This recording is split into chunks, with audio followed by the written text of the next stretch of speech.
Hey everyone, this is Tim from Your Six Tac. Today in this video, I'm going to show you how to turn on automatic video captures on your PlayStation app for your PS5. So if you go over to this section, you're on the home screen, you want to go to the game library on the bottom right here.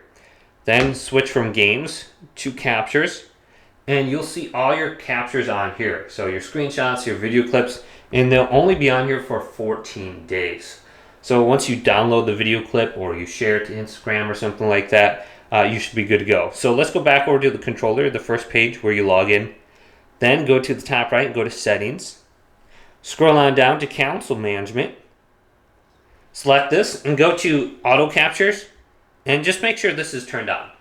Now if you do have really poor internet, I suggest you turn this off, because if you create a video clip, you might notice that you're lagging or something like that. So that is the reason why I have this turned off.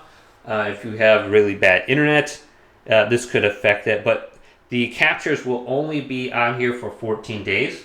And anything under like 3 minutes, I believe, is going to automatically upload. So just go ahead and look at this and you should be good to go. Hopefully this video did indeed help you out. If it did, leave it a big thumbs up and subscribe to my channel down below.